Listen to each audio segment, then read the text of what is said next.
সংসার সংসার কইরা মনরে করলা না বন্দিগি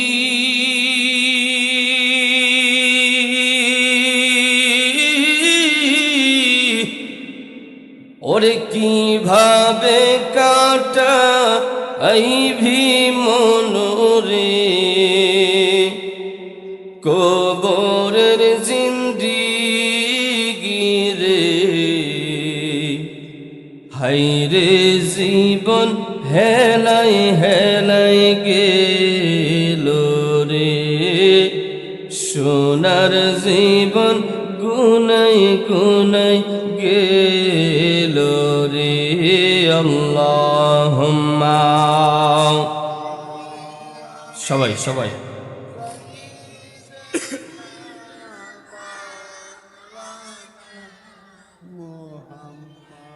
وعلى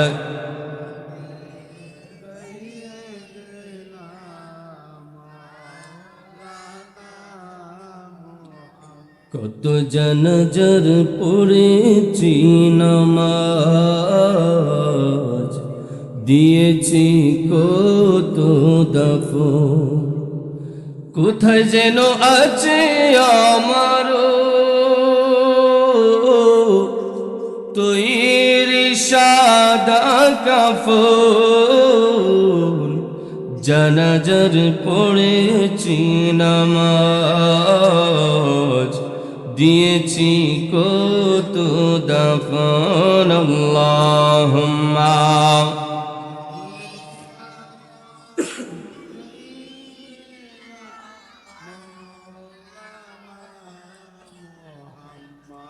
وعلى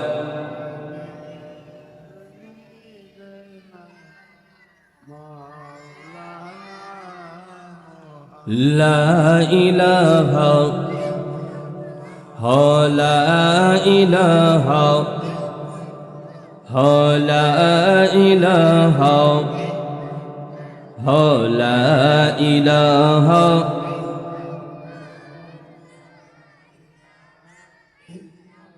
لا إله إلا الله محمد رسول الله صلى الله عليه وسلم الحمد لله আল-আকসা সুন্নিয়া হাফিজিয়া মাদ্রাসা ও অলিপুর বাজার ব্যবসায়ীদের উদ্যোগে এবং দস্তরবন্দি ছাত্রদের উপলক্ষে দ্বিতীয় বার্ষিকী সুন্নি মহাসম্মেলন উক্ত সুন্নি মহাসম্মেলনের আজকের যিনি সভাপতি হাফেজ মাওলানা আব্দুল গনি সাহেব সভাপতি আল-আকসা ফাউন্ডেশন এছাড়া আলহাজ মুফতি আব্দুল মান্নান সাহেব প্রধান শিক্ষক আল-আকসা মডেল ইসলামী একাডেমি জনাব আব্দুল হান্নান সাহেব অলিপুর সর্দারবাড়ি জনাব মিজানুর রহমান সাহেব অলিপুর বড়বাড়ি জনাব বাচ্চু মিয়া সাহেব সহসভাপতি আল-আকসা ফাউন্ডেশন জনাব মোহাম্মদ জাফর আহমদ সাহেব বিশিষ্ট ব্যবসায়ী অলিপুর বাজার আজকের যিনি প্রধান মেহমান ক্যান্সার গবেষক জনাব ডক্টর এস.এম. সারোয়ার সাহেব বিশিষ্ট সমাজসেবক ও এমপি প্রার্থী হবিগঞ্জ ৩ আসন বিশেষ মেহমান জনাব ডক্টর মাওলানা আব্দুল কাদির সাহেব সভাপতি বাংলাদেশ ইসলামী যুবসেনা হবিগঞ্জ জেলা শাখা আজকের যিনি প্রধান অতিথি পীরে কামেল মুকাম্মেল বিশিষ্ট আলেমে দ্বীন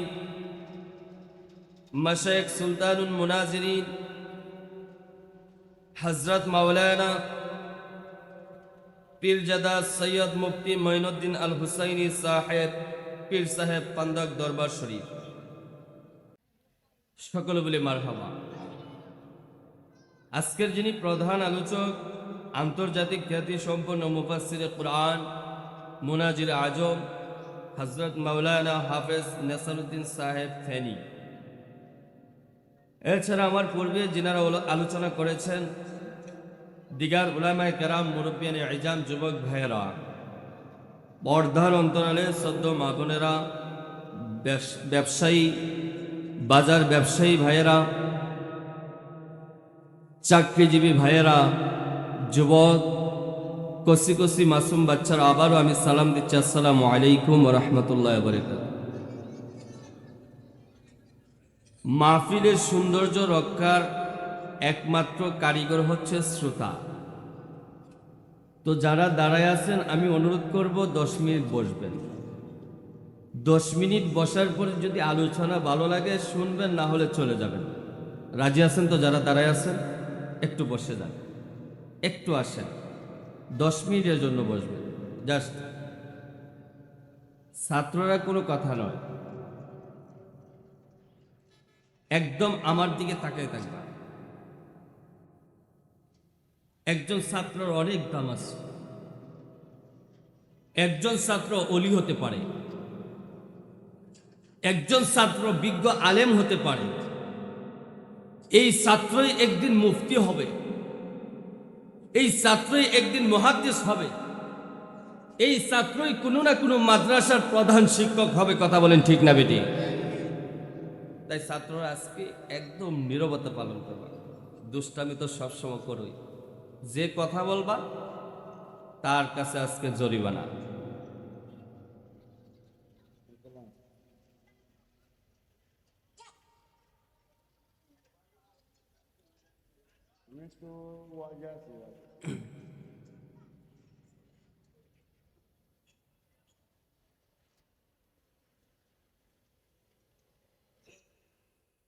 যাই হোক, আমি সূরা বাকারার 152 নম্বর আয়াত তেলাওয়াত করেছি এবং সূরা আহজাবের 41 নম্বর আয়াত কারিমা তেলাওয়াত করেছি। সূরা বাকারার 152 নম্বর আয়াতের মধ্যে আল্লাহ তাআলা ইরশাদ করেন, বিসমিল্লাহির রহমানির রহিম, ফাযকুরুনি আযকুরকুম ওয়াশকুরু লি ওয়ালা তাকফুরুন। বান্দা, কে বলেছে? কথা বলতে হবে। কে বলেছে? বান্দা, তুমি আমাকে ডাকো, তুমি আমাকে ডাকো, তাহলে আমি তোমার ডাকে সাড়া দেব। সুবহানাল্লাহ।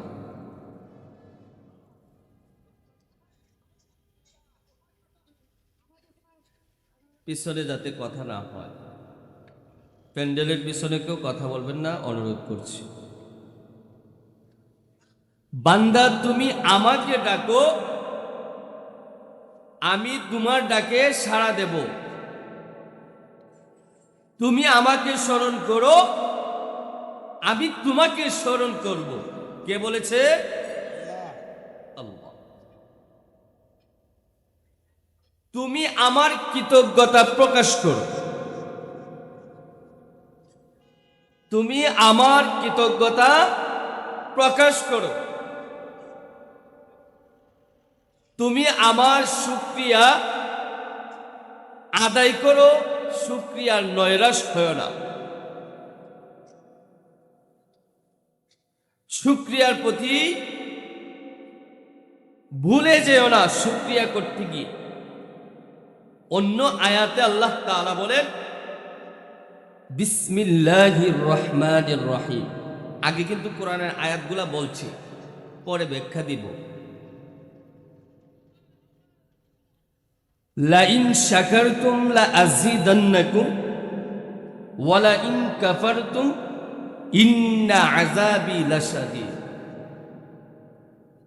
আল্লাহ তাআলা বলেন, আমার যেই বান্দা বান্দি আমি আল্লাহ তাআলা নিয়ামতের শুকরিয়া আদায় করলো, আমি আল্লাহ ওই বান্দার নিয়ামত বাড়ায়া দিই। আর একটু আস্তে বলুন। ওয়াজ বুঝেন আপনারা, আজকে ওয়াজ জমবে ইনশাআল্লাহ। বলেন ইনশাআল্লাহ। সবাই একটু আগায় বসে। সবাই একটু আগে বসছি। ওয়ালা ইন কাফারতুম ইন্না আযাবি লাশাদীদ। এবং আমার যেই বান্দা বান্দি আমি আল্লাহ তাআলার নিয়ামতের শুকরিয়া আদায় করলো না, আমি আল্লাহ ওই বান্দা বান্দির নিয়ামতকে উঠায়া নেই, আমি তাদের উপর আযাব এবং গজব দিয়ে দিই। চিল্লায় বলুন নাউজুবিল্লাহ।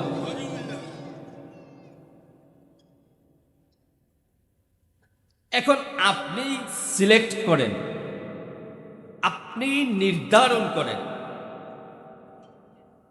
আপনি ধারণা করেন, আপনি কি আল্লাহর নিয়ামতের শুকরিয়া বেশি বেশি করবেন না নিয়ামতের অস্বীকার করবেন? দুইটা চোখ আল্লাহ আপনাকে দান করেছে, কত বড় নিয়ামত! আল্লাহু আকবার বলবেন না? আজকে যদি এই দুইটা চোখ আপনার না থাকে, এই পৃথিবী আপনার কাছে অন্ধকার। আপনি আপনার মাকে দেখতে পাচ্ছেন না, আপনার বাবাকে দেখতে পাচ্ছেন না, আপনার ভাইকে দেখতে পাচ্ছেন না, আপনার আত্মীয় স্বজনকে দেখতে পাচ্ছেন না, আপনার প্রতিবেশীকে দেখতে পাচ্ছেন না, আপনার বন্ধু বান্ধবকে দেখতে পাচ্ছেন না, আপনি কাবাকে দেখতে পাচ্ছেন না, আপনি মদিনাকে দেখতে পাচ্ছেন না। যেই কোরআন তেলাওয়াত করলে প্রত্যেকটা হরফে হরফে 10টা নেকি পাওয়া যায়, সেই কোরআন তেলাওয়াত করতে পারছেন না। কথা বলুন ঠিক না বেঠে? চক্ষু কত বড় নিয়ামত! যার চোখ নাই সেই একমাত্র বুঝে চোখের কত মূল্য।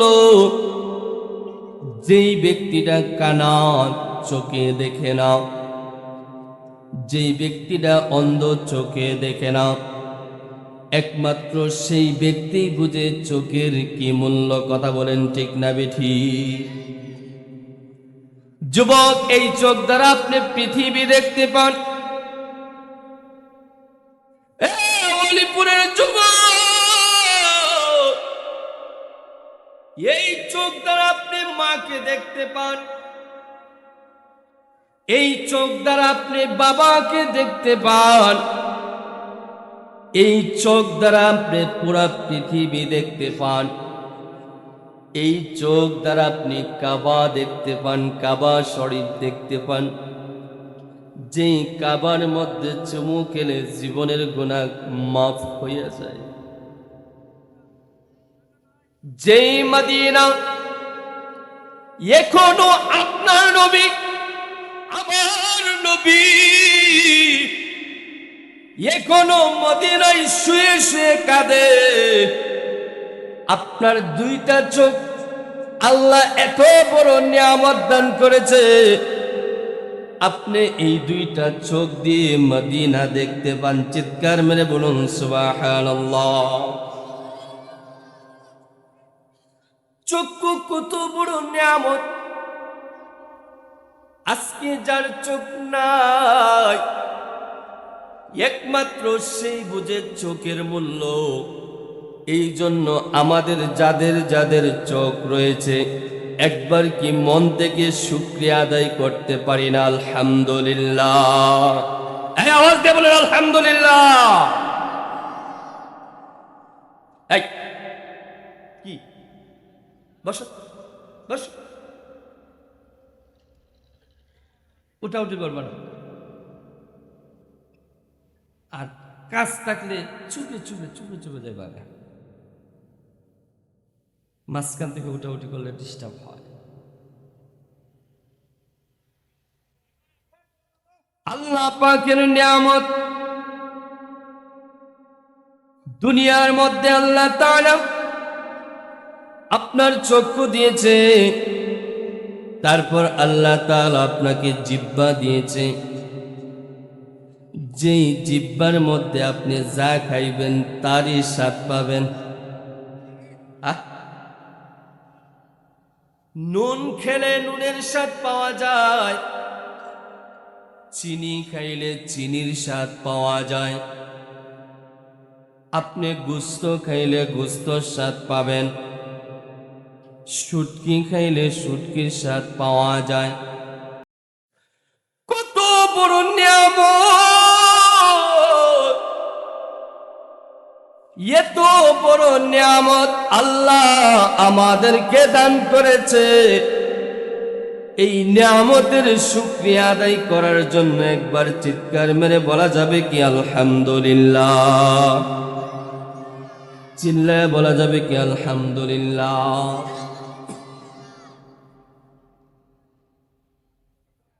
ওই মানুষ নিকৃষ্ট মানুষ, ওই মানুষ অসভ্য মানুষ, ওই মানুষ মানুষ নামে কলঙ্ক, যার কপালে সেজদা নাই। কথা বলতে হবে আজকে। মুসলমান হওয়া সত্ত্বেও এই কপালের মধ্যে যার সেজদা নাই, তার কপাল মন্দ। এই জন্য বলি যুবক, কপাল মন্দ তার, সেজদা নাই যার। এই আওয়াজ দিয়ে বলেন, কপাল মন্দ তার, সেজদা নাই যার। আপনি রবের সাথে 2 নাম্বারই করেছেন, রবের সাথে বেঈমানি করেছেন, আপনার মার সাথে বেঈমানি করেছেন, আপনার বাবার সাথে বেঈমানি করেছেন। যার কপাল মন্দ একদম তার, যার কপালে সেজদা নাই তার একমাত্র কপাল মন্দ। কথা বলেন ঠিক না বেঠি? একটা বিবাহিত পুরুষ, একটা বিবাহিত পুরুষ যদি পরকিয়া করে, খারাপ কাজে লিপ্ত থাকে, তাহলে একটা অবিবাহিত পুরুষ যাবে কোথায়? সমাজে আছে কি নাই? কথা বুঝতেছেন নি? একটা বিবাহিত নারী যদি পরকিয়া করে, খারাপ কাজে লিপ্ত থাকে, একটা অবিবাহিত নারী যাবে কই? আজকে যদি এই জায়গার মধ্যে আমি যদি এখন 50টা যুবককে দাঁড় করাই, 50টা যুবককে যদি দাঁড় করায় জিজ্ঞাসা করি, যুবক তোমার মাথার চুলের কাটিং কি? সে বলবে আমার মাথার চুলের কাটিং নেইমার। নেইমারের কাটিং, মেসির কাটিং। আমি বলবো না না, 100 জন, বর্তমান 100 জন যুবকের মধ্যে 98 জন যুবকের চুলের কাটিং বেঈমানের কাটিং। 2টা হাত তুলে বলুন ঠিক না বেঠি?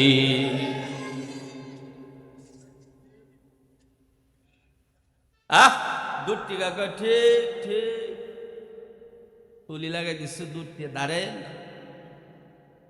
খালি শুরু হয়েছেন না ঠিক। আমি যদি আজকে এখান থেকে 50টা যুবককে দাঁড় করাই, যুবক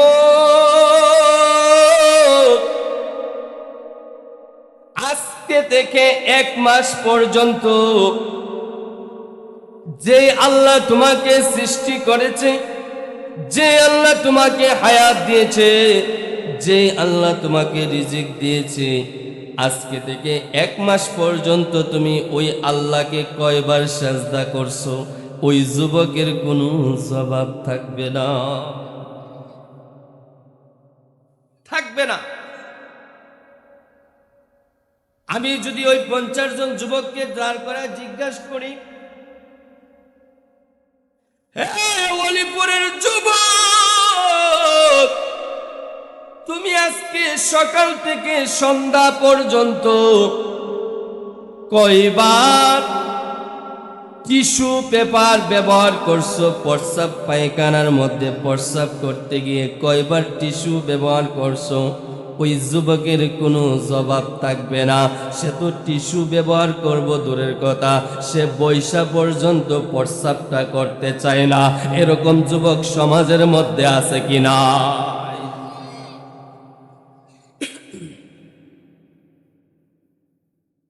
একদিন ওই যুবক কবরের মধ্যে চলে যাবে। ওই 3.5 হাত মাটির নিচে অন্ধকার কবরে ওই যুবককে যাইতে হবে। ওই যুবকের কোনো সাথী থাকবে না, বাতি থাকবে না। অন্ধকার কবরে একা একা ওই যুবককে থাকতে হবে। আজকে যে তুমি অপকর্ম করতেছো, চুলের স্টাইল করতেছো, আজকে যে তুমি মোবাইল ইন্টারনেট পায়া উলঙ্গ নারীর ছবি দেখতেছো, আজকে যে তুমি আল্লাহকে সেজদা করতেছো না, আগামীকাল তোমার কবরটা হবে জাহান্নামের গর্ত। আর যদি তুমি আল্লাহকে সেজদা করো, আর যদি তুমি আল্লাহর জিকির পালন করো, আর যদি বেশি বেশি আল্লাহকে স্মরণ করো, আর যদি তুমি সব সময় ভালো আমল করো, সব সময় যদি তুমি নামাজ পড়ো, সব সময় যদি আল্লাহর রাসূলের দুরূদ পড়ো, আল্লাহ কি কসম করে বলি রে যুবক, তোমার কবরটা হবে ফুলের বাগান, জান্নাতের বাগান। কথা বলেন ঠিক না বেঠিক? একজন যুবক রাস্তা দিয়া যাইতেছে, আর একজন বুজুর্গের সামনে দিয়া সে তাড়াহুড়া করিয়া অহংকার দেখিয়ে সে বুক ফুলাইয়া হাঁটতেছে। তখন ওই বুজুর্গ আল্লাহর ওলি বলতেছে, যুবক আস্তে আস্তে যাও, আস্তে আস্তে যাও। তখন বলতেছে, এই মুরব্বী, আপনি আমাকে চিনেন? আমি অলিপুরের অমুক তমুক, আপনি আমাকে চিনেন? তখন মুরব্বী বলতেছে, হ্যাঁ আমি তোমাকে চিনি। তুমি কে আমি বলবো? হ্যাঁ বলে, আমি কে? তুমি হচ্ছ এক ফোঁটা নাপাক তৈরি বীজ দিয়া আল্লাহ তৈরি করা, তুমি ওই ধরনের মানুষ। কিসের অহংকার, কিসের আত্মগরিমা? আপনার এই টাকা পয়সা দন দৌলত কোনো কিছুই আপনার ওই কবরের মধ্যে যাবে না। একমাত্র আপনার নেক আমল এবং বদ আমল ওই কবরের মধ্যে যাবে। যুবককে ডাক দিয়ে বলে, হ্যাঁ যুবক, তোমাকে আমি চিনি। তুমি হচ্ছ মরার পর একটি পচা লাশ, যার কোনো মূল্য থাকবে না, দাম থাকবে না। এই দুনিয়ায় তোমার কত বাহাদুরের যুবক, কত চলচাতুরি দেখলাম, কিন্তু তুমি যখন মারা যাইবা তোমার লাশের মধ্যে গন্ধ চলে আসবে। এই গন্ধের কারণে পাড়া প্রতিবেশী তোমাকে তাড়াতাড়ি কবর দিয়ে দিবে। আমি চিনি তুমি একটা দুর্গন্ধযুক্ত পচা লাশ, যার কোনো মূল্য নাই। আজকে আমরা অহংকার দেখাই, টাকার গরম দেখাই, দুনিয়ার লোভ লালসায় পড়ে ওই রবের জিকির ভুলে গেছি।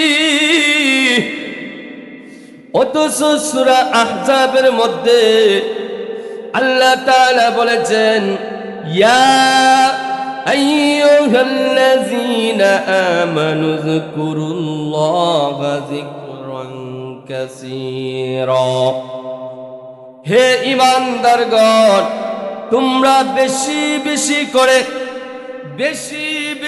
করে আমি আল্লাহকে স্মরণ করো, আমি আল্লাহকে স্মরণ করো, আমি আল্লাহ তোমাদেরকে বেশি বেশি করে স্মরণ করব। অথচ দুনিয়ার মধ্যে দুনিয়ার লোভ লালসায় পড়ে, টাকা পয়সা ধন দৌলতের লোভ লালসায় পড়ে, বাড়ি গাড়ি নারীর লোভ লালসায় পড়ে, যে আল্লাহ আমাদেরকে অর্ডার করেছে বেশি বেশি আমি আল্লাহকে স্মরণ করো, অথচ আমরা ওই আল্লাহকে ভুলে গিয়েছি। কথা বলেন ঠিক না বেঠিক? মুয়াজ্জিনের ডাক দিয়ে বলে, হাইয়া আলাস সালাহ, নামাজের জন্য আসো, নামাজের জন্য আসো। হাইয়া আলাল ফালাহ, কল্যাণের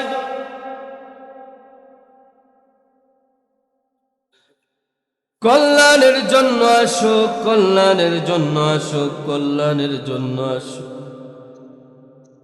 তুমি দুনিয়ার মধ্যে ঋণের মধ্যে আসো, তুমি নামাজে যাও, তুমি বিপদে আসো, তুমি নামাজে যাও, তুমি ঋণ দরকার, তুমি নামাজে যাও, তোমার বিপদ মুক্তির দরকার, তুমি নামাজে যাও। আল্লাহকে কসম, ওই আল্লাহকে সাজদা দিলে তোমার সমস্ত বিপদ আপদ মুক্তি। আল্লাহু আকবার।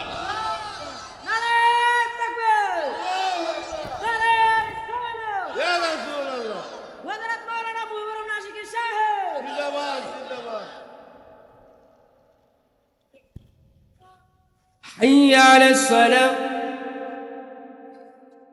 নামাজে এসো, নামাজে এসো।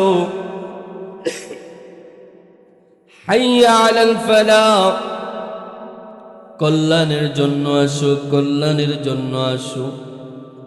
আমরা দুনিয়ায় কত কল্যাণ খুঁজি, কত টাকা পয়সা ধন দৌলত খুঁজি, কিন্তু এই নামাজে আল্লাহকে সেজদা করলে এই নামাজের মধ্যেই সব কিছু পাওয়া যায়। কিতাব দলিল হাদিস শরীফের মধ্যে এসেছে, আল্লাহ রাসূল সাল্লাল্লাহু আলাইহি ওয়াসাল্লাম ইরশাদ করেছেন, যেই ব্যক্তি ফজরের সালাত আদায় করবে, আলেমরা সাক্ষী, যেই ব্যক্তি ফজরের সালাত আদায় করবে, ফজরের সালাত আদায় করে যেই ব্যক্তি ঘর থেকে বাহির হবে, আল্লাহ তাআলা ওই ব্যক্তির সারা দিনের জিম্মাদার হয়ে যাবে। একটা জবানও বন্ধ রাখবেন না। চিৎকার মেরে বলুন আল্লাহু আকবার।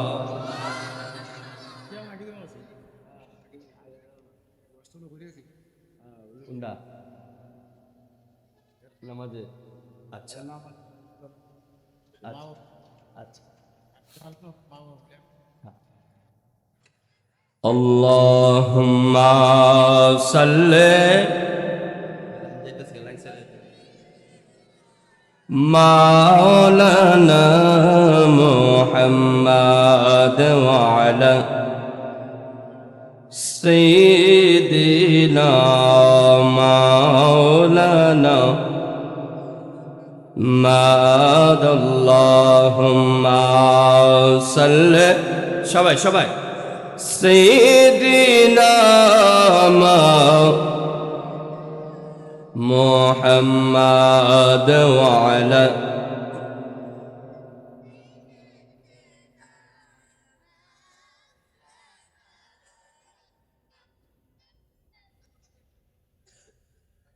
হযরত আলী রাদিয়াল্লাহু তাআলা আনহু একজন ছাত্র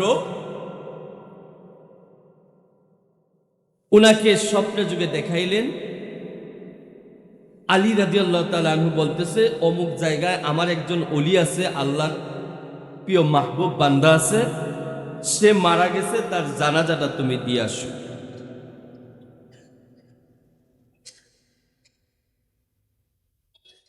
আলী রাদিয়াল্লাহু তাআলা আনহুর ছাত্র